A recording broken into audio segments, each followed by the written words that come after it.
आप अपना परिचय के साथ शुरुआत कीजिए। आज जंतर मंतर पे आए हैं, यहाँ पर आने का उद्देश्य क्या है आपका? मैं मुबीन खान मेवात यूथ कांग्रेस कमेटी से जिला अध्यक्ष और मेरा उद्देश्य देश के पहलवानों थोड़ा तेज बोले। हाँ, देश के जो पहलवान हैं जो लगातार यहाँ पे धरना प्रदर्शन कर रहे हैं। ब्रजभूषण जी जो पार्लियामेंट मेंबर है बीजेपी के, जो कुश्ती महासंघ के अध्यक्ष हैं, उनके खिलाफ जिस तरह से उन्होंने हमारे देश के पहलवानों के साथ में अत्याचार किया है, उनके खिलाफ लगातार यहाँ पे प्रदर्शन चला। हम उनको समर्थन देने के लिए मेवात यूथ कांग्रेस कमेटी की तरफ से अपनी टीम के साथ यहाँ पहुँचे हैं और हमारा उद्देश्य यह है तब तक ब्रजभूषण जी अपने कुश्ती महासंघ के पद से इस्तीफा नहीं देंगे, तब तक ये धरना प्रदर्शन यहाँ चलता रहेगा। हम अपनी मेवात यूथ कांग्रेस की तरफ से लगातार इसमें हाजिरी और प्रदर्शन में इन पहलवानों का साथ देते रहेंगे। मेवात से आज आप आए हैं, इससे पहले भी आप आए थे क्या? ये आज पहली बार आए हैं? नहीं, आज पहली बार आए थे। पहले तो आता हमारा रमजान का वो चल रहा था, लेकिन जैसे ही ऊपर से निर्देश हमको मिले हैं, पहले पॉलिटिकली सिस्टम का यहाँ पे प्रदर्शन में पहुंचना वो नहीं था, लेकिन जैसे ही धीरे धीरे हमारे पॉलिटिकली लेवल के जो ऊपर से अधिक हमारे पदाधिकारी यहाँ पहुंच रहे हैं, उनके अनुसार पूरी कांग्रेस पार्टी देश के पहलवानों के साथ में खड़ी है और मजबूती से खड़ी रहेगी। ऐसा क्या वजह रहा है जब 2 महीने पहले धरना प्रदर्शन बजरंग पुनिया ने और साक्षी मलिक ने शुरू किया था, तो उस समय बोला हम पॉलिटिकल पार्टी का समर्थन नहीं लेंगे, अब क्यों जरूरत आने पड़ी उनको कि पॉलिटिकल पार्टी का समर्थन लेना पड़ रहा है? नहीं, पॉलिटिकल पार्टी का समर्थन नहीं, पॉलिटिकल पार्टी का वो समर्थन के मतलब नहीं हुआ। वो देश के पहलवानों के साथ में हमेशा जिस तरह से कांग्रेस पार्टी ने अब से पहले भी जब उनकी गवर्नमेंट देश के अंदर थी, जिस तरह से उन्होंने उस टाइम देश के पहलवानों का सम्मान किया था, कांग्रेस पार्टी हमेशा देश के पहलवानों का सम्मान करती है और सम्मान करती रहती है। इसलिए है कांग्रेस पार्टी पॉलिटिकली सिस्टम से हट के देश के पहलवानों के साथ में खड़ी है, इसलिए वो समर्थन में हम लगातार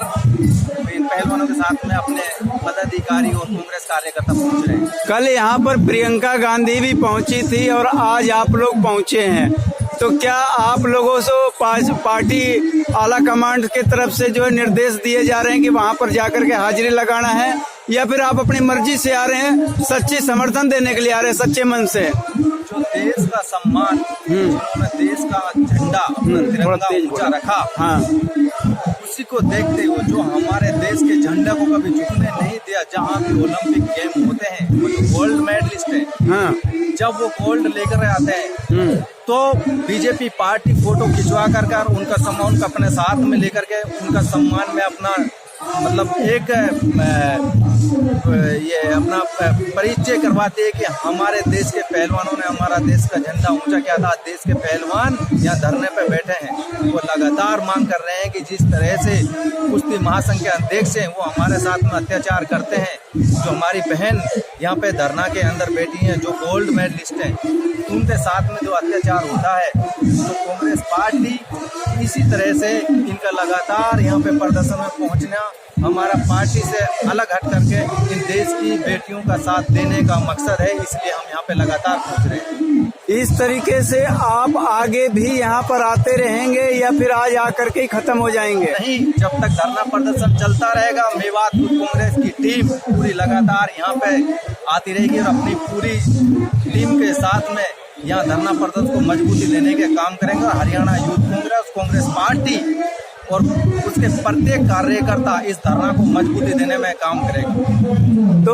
अभी तक उनकी गिरफ्तारी नहीं हुई है, जो शोषण के जो जिसके ऊपर शोषण का आरोप लगाया गया है ब्रजभूषण के ऊपर, उनकी अभी तक गिरफ्तारी नहीं हुई है, उस पर क्या कहेंगे आप? मैं ये कहना चाहता हूँ बीजेपी पार्टी को, जो देश की बेटी बचाओ बेटी पढ़ाओ का नारा था, अब देश की बेटी आज धरना प्रदर्शन पर बैठी और जब FIR थाने में हुई, वो भी सुप्रीम कोर्ट के निर्देश अनुसार, सुप्रीम कोर्ट में नोटिफिकेशन डाल के उसके अनुसार जब सुप्रीम कोर्ट के द्वारा यह निर्देश दिया गया कि जब हमारे देश के पहलवान धरना प्रदर्शन बैठे हैं जिसके खिलाफ उसकी FIR नहीं हो रही, तो उसके निर्देश अनुसार ये FIR दर्ज की गई। अभी तक तो उसमें ये भी नहीं बताया गया कि इस FIR में कौन कौन सी धाराएं लगाई गई हैं। ये बीजेपी की बेटी पढ़ाओ बेटी बचाओ का ये जो नारा है वो गलत है। वो कभी उन्होंने बेटी पढ़ाओ बेटी बचाओ का जो नारा दिया था वो इस देश के अंदर इस 8.5 साल में गलत होता जा रहा है।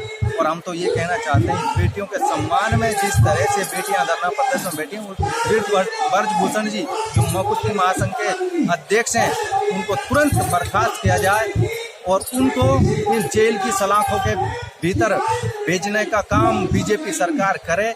जिस तरह से उसके ऊपर कितने हत्याएं के मुकदमा दर्ज, सैकड़ों उसके ऊपर मुकदमा दर्ज है, वो कहाँ के एक अब जो इस पार्टी के अंदर चला जाता है उसकी तो छवि बिल्कुल साफ हो जाती है। ब्रजभूषण का ये भी कहना है कि अगर ये आरोप सिद्ध हो जाएगा तो मैं फांसी चढ़ जाऊंगा।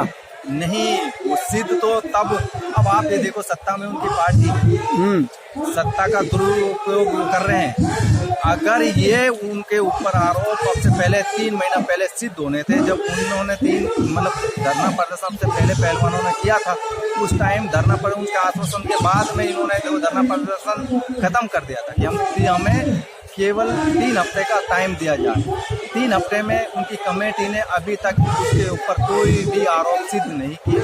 आपको कहाँ लगता है कि उनके ऊपर बीजेपी सरकार आरोप सिद्ध कर देगी? ये बोले झूठा आरोप लगाया गया है। ये झूठा होता तो ये देश के पहलवान नहीं है बेटे। जब झूठे नहीं होते कि जब गोल्ड मेडल लेके आते हैं उनके साथ में फोटो खिंचवाते हैं, जब अपनी वाई लूटते हैं, जब झूठा नहीं होते। आज ये जब देश के पहलवान और हमारी जो देश की बेटियां और हमारी बहनें जब इस जगह धरना जंतर मंतर पर बैठी हुई हैं, इनके आरोप अब झूठे हैं। तो अभी आप माननीय प्रधानमंत्री जी को क्या क्या संदेश देना चाहेंगे और देश की जनता को क्या संदेश देना चाहेंगे आप? हम तो देश के प्रधानमंत्री से यही मांग करते हैं, जैसे आपने जो नारा दिया था बेटी पढ़ाओ बेटी पढ़ाओ, तो उस नारे को आज यहाँ पे इन बेटियों के सम्मान में जो देश के गोल्ड मेडलिस्ट हमारी बहन और बेटियां जो यहाँ बैठी उनको उस नारे को आप यहाँ पे सच करिए। इस ब्रजभूषण जी जो पार्लियामेंट मेंबर हैं इनके खिलाफ मुकदमा दर्ज कर दीजिए, इनको जेल के सलाखों के पीछे भेजिए। हम तो मान जाएंगे आप बेटियों के सम्मान में ये सरकार ऐसा काम करती है। तो कानून पे भरोसा रखिए, कार्रवाई भी हो रही है, जांच होगी उसकी।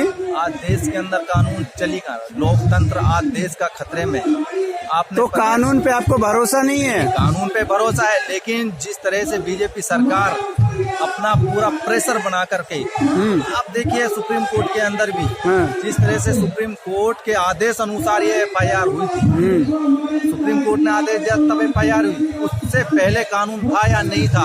मैं मानता हूँ नरेंद्र मोदी जी अगर कानून को मानते तो सुप्रीम कोर्ट जाना नहीं पड़ता, उससे पहले ये FIR दर्ज हो जाती।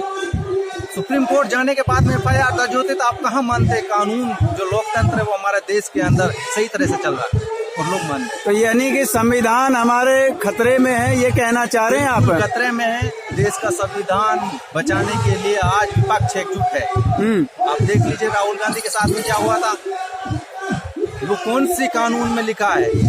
वो 2 साल की सजा है, सत्यता रद्द कर दी। अगर देश का लोकतंत्र तो गलत बयान दिए, प्रधानमंत्री को चोर बोल रहे हैं, गलत शब्द का प्रयोग करेंगे, ये लोग बयान गलत देते हैं तब तो कुछ नहीं होता। जो देश की बेटियां यहाँ बैठी हुई हैं, इनका क्या ये गलत नहीं है? जिसके खिलाफ ये लगातार 3-4.5 महीने होने को जा रहे हैं लगातार जो धरना प्रदर्शन दे रही है, ये गलत नहीं है। इसके खिलाफ तो इनके लिए कमेटी बनाई गई थी ना, कमेटी जांच करती, न्याय मिलता, पर इनको भरोसा नहीं है न्याय पे। नहीं, 3 महीने पहले इनको आश्वासन दे करके धरना प्रदर्शन इनका खत्म किया गया था कि 3 सप्ताह के अंदर आपकी कमेटी बना करके 3 सप्ताह में आपके सामने आपको न्याय दिया जाएगा। 3 सप्ताह बीतने के 3 महीना हो गए और अभी तक कोई कमेटी नहीं, कोई जांच नहीं, कुछ नहीं। कहाँ मतलब ये कमेटियां बना के जांच करवा रहे हैं? जांच करवाते तो अब तक ये सलाखों के पीछे नहीं होते।